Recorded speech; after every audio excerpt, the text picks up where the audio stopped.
Yahoo Finance is getting back to the fundamentals with our theme week, Investing 101, 5 rules to build wealth. Today, we give you the second rule. Be ready for any emergency. We have 2 experts with us to give you some actionable tips to prepare your finances for unforeseen circumstances. I'm joined now, you see them on screen, David and John Auten-Schneider, hosts of the Living Not So Fabulously podcast. Thank you both for joining me. Let's get into this. Let's dive into some of the possible emergencies here. I mean, recent labor market data showed fewer job openings and fewer jobs being added, causing some workers to worry about potential layoffs. What actionable tips would you give someone who may experience job loss? Yeah, exactly. Thank you for having us. People are feeling a little bit anxious right now at this time. So the first step that we recommend folks do is to administer triage.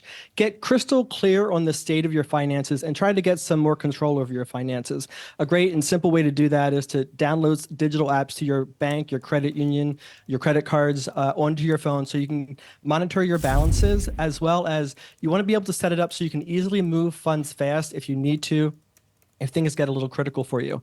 The next thing you want to do is to start to take action now.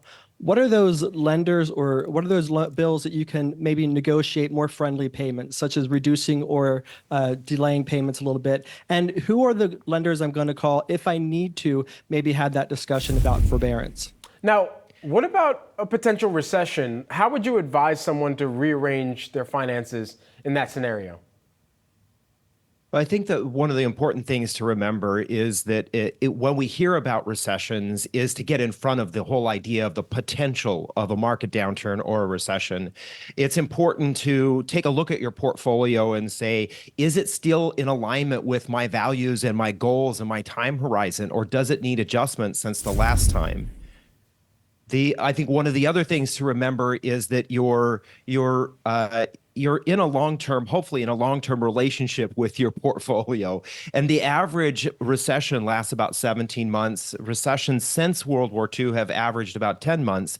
And it only takes about 4 months for the average market recovery to happen. So if you are sticking with your true values and your principles of your portfolio, you most likely can ride this out. Now, one of your recent guests, Patrick L. Riley, he's a TV producer and author. He's shared his experience in an emergency and not being quite prepared. I want to play this for our viewers real quick. It was instantly overwhelming. It was instantly paralyzing. There was shame. There was embarrassment because by this time in lockdown, we were in pandemic at that time. Right.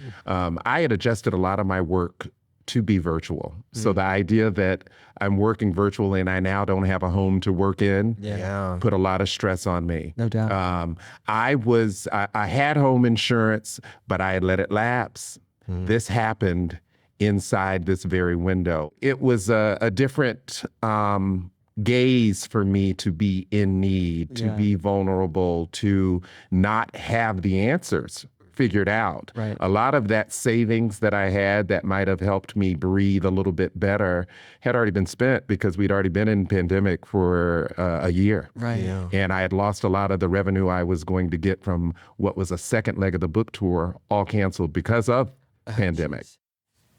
I got to know, what were some of your key takeaways from this conversation with Patrick Riley? Yeah, I think the key takeaway was just his resiliency. He was just really, really strong in the moment because he was in the middle of the pandemic like we all were, but then he had to deal with this house fire. The other thing that we took away from is one of our recommendations for folks who find themselves to be laid off is figure out what your payment plan is going to be if you've got to really stretch your dollars further. So we suggest that folks put their finances before the layoff even happens or an emergency happens. What are the bills that you must pay?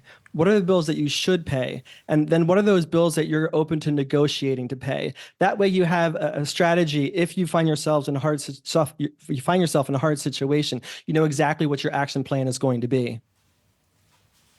And David, want to get your takeaways as well. Well, I think that, again, here, it's important to remember to have a crystal clear picture of what your financial life looks like. And that will help you to be able to make decisions, especially in an emergency or in a short time frame. You can quickly say, I understand what are the proper moves for me right now.